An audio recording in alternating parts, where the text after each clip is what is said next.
Sir ఈ మధ్య కాలంలో మాంటిసరీ స్కూల్స్ నో ఎగ్జామ్స్. మేము పిల్లలకి చాలా ప్రాపర్ అంటే ఒక ప్రాక్టికల్ నాలెడ్జ్ ఇస్తాము. టిల్ ఆల్మోస్ట్ ఒక 5th క్లాస్ వరకు, ఈవెన్ క్లాసెస్ కూడా ఉండవు దానిలో. ఎస్, దాని క్లాస్ కూడా వాళ్ళు గ్రేడ్ చేయరు. అసలు దానికి దీనికి ఏంటి వ్యత్యాసం? నిజంగా ఎగ్జామ్స్ లేకపోవడం మంచిదా, లేదా ఎగ్జామ్స్ లేకపోవడం వల్ల వీళ్ళు ఫర్దర్ జనరేషన్కి అసలు సెట్ అవ్వరంటారా? అంటే మాంటిసోరీ ఎడ్యుకేషన్ అనేది it is child centric. Okay. మన రెగ్యులర్ ఎడ్యుకేషన్ సిస్టమ్ అనేది marks centric, marks and ranks centric. Both are totally different. రెండిట్లోనే అడ్వాంటేజ్ ఉన్నాయి, రెండిట్లో డిసడ్వాంటేజెస్ ఉన్నాయి. ఇప్పుడు మాంటిసోరీ దాంట్లో చైల్డ్ డెవలప్మెంట్ మీద ఎక్కువ దృష్టి ఉంటుంది. కానీ ఇంత పెద్ద మొత్తంలో అసెస్ చేయాలన్నప్పుడు, వాళ్ళ యొక్క కెపాసిటీ చేయాలన్నప్పుడు మార్గం ఏంటనేది ఆలోచించాలి. ప్రతి ఒక్కరికి ఇండివిజువల్ అసెస్మెంట్ సాధ్యం కాదు కదా. అవును. సో అందుకు ఎగ్జామ్స్ వచ్చినాయి. సో ఒక దశ దాటిన తర్వాత ఎగ్జామ్స్ అవసరమే కాదని అంటలా, కానీ దానికి అంతగా ప్రాధాన్యత అవసరం లేదని నా ఉద్దేశం. ఎగ్జాక్ట్లీ. అంటే సార్ అదే నేను అంటున్నాను, స్టార్టింగ్ లో పేరెంట్స్ టీచర్స్ చాలా కూల్ అండ్ నార్మ్ గా ఉంటారు. బట్ వెన్ ఎగ్జామ్స్ వస్తున్నాయి అనగానే ఎగ్జామ్స్ స్టడీ అవర్స్ ఎక్కువ రాయాలి, ఎక్కువ కలెక్ట్ చేసుకోవాలి, అసలు ఇంకా ఈ ఎగ్జామ్స్ మీరు ప్రిపేర్ కాకపోతే నెక్స్ట్ లెవెల్లో ఉండదు మీకు అని ఒక టైప్ ఆఫ్ స్ట్రెయిన్ ని ఇంజెక్ట్ చేసేస్తున్నారు పిల్లల్లో. అది ఎంతవరకు కరెక్ట్? అంటే ఇటు టీచర్స్ కానీ పేరెంట్స్ కానీ అస్సలు కరెక్ట్ కాదండి, అస్సలు కరెక్ట్ కాదు. నేను అదే చెప్తున్నా. అసలు పరీక్షలు అనేవి ఒక స్టూడెంట్ యొక్క సామర్థ్యాన్ని పరీక్షించుకోవడానికి వచ్చే అవకాశం. ఆ పర్స్పెక్టివ్ మారాలి. Exams are not threats.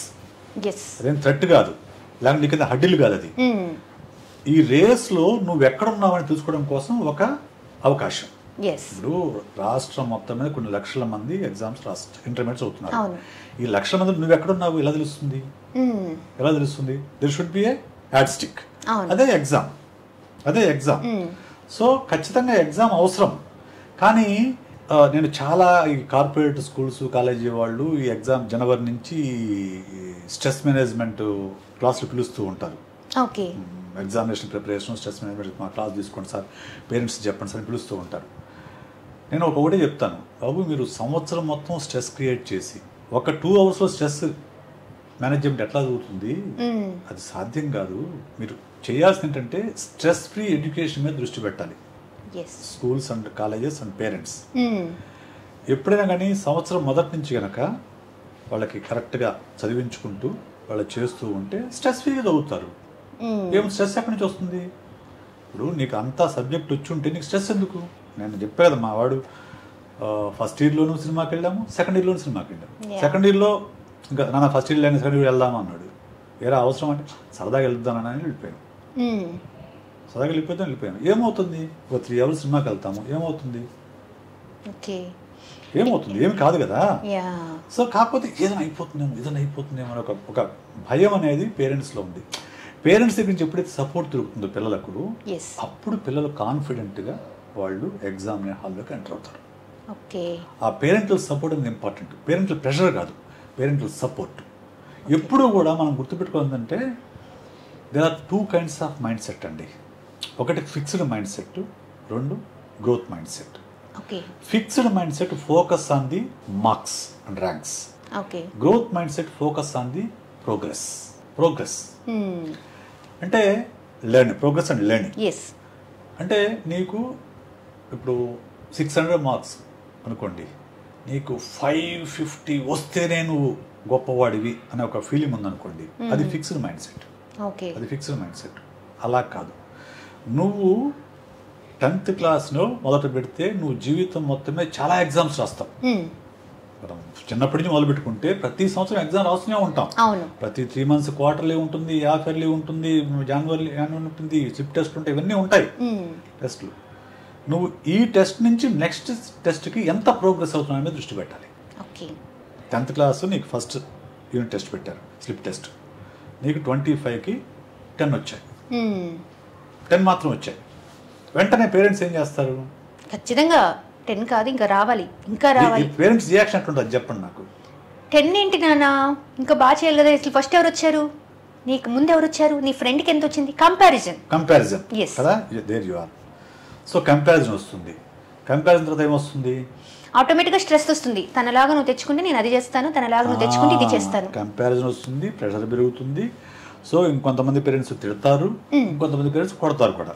ఈ మాత్రం కూడా తెచ్చుకోలేవా, బుద్ధి నీకు లక్షల రూపాయలు ఫీజు కట్టాము, ఆ మాత్రం సంథింగ్.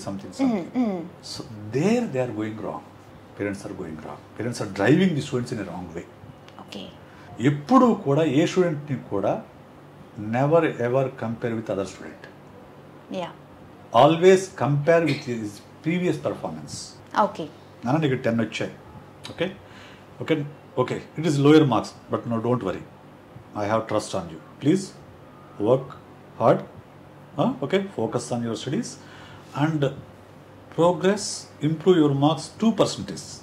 ఓకే, నెక్స్ట్ ఎగ్జామ్లో 12% ట్రై చేయి.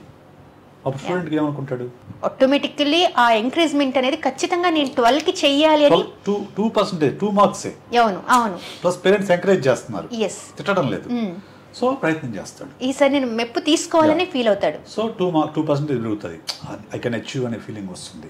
నెక్స్ట్ సెషన్ మళ్ళీ good you got 12 marks, next 14 marks నాన్న, 14 మార్క్స్.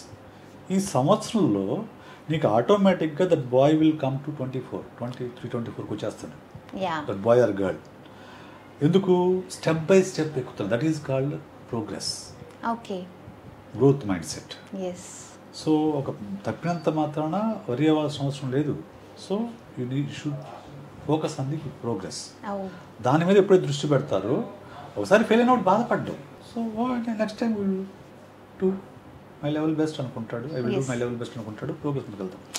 ఈ మైండ్ సెట్ లేకపోవడం అనేది, స్టూడెంట్స్లో ఈ మైండ్ సెట్ ఇన్స్టాల్ కాకపోవడం అనేది ఫస్ట్ సమస్య, ప్రధానమైన సమస్య. అది పేరెంట్స్ తెలియక చేస్తుంటారు, తెలిసి చేస్తాం కూడా నేను తప్పు పట్టను. చాలామంది పేరెంట్స్ ఏంటంటే ఇది ఇలా ఉండాలి అని తెలియక మార్క్స్ రాకపోతే ఏమవుతుంది అనేది బాధతోటి, వీళ్ళు సెటిల్ గారేమనే భయంతో చేస్తుంటారు. సో అది భయాన్ని వదిలిపెట్టాలండి. అంటే ఫస్ట్ ఇక్కడ మీరు చెప్పిన దాని ప్రకారంగా సైకలాజికల్గా సెట్ చేయాల్సింది పేరెంట్స్ని. ఇంకోటి ఏంటంటే చాలామంది పేరెంట్స్ ఏమనుకుంటారంటే మా వాడిని కార్పొరేట్ స్కూల్లో చేర్పిస్తే, బాగా దగ్గర నుంచి చదివిస్తే మంచి మార్కులు వస్తాయని అనుకుంటారు. నిజానికి your marks, the students marks depends on the mind set in those 3 hours. ఆ 3 గంటలు అతని మైండ్ ఎలా ఉంది, అతని ఫోకస్ మీదే అతని మార్క్స్ మొత్తం ఆధారపడి ఉంటాయి. ఫస్ట్ నేర్పించాల్సింది అది. నువ్వు ఆ ఎగ్జామినేషన్ హాల్లో కూల్గా, కామ్గా, కంపోజ్డ్గా కూర్చొని రాయడం ఎలా అనే విషయం మీద వాళ్ళకి సబ్స్క్రైబ్ చేయండి. Please do subscribe to please like, share and subscribe to top Telugu TV. Top Telugu TV. Top Telugu TV.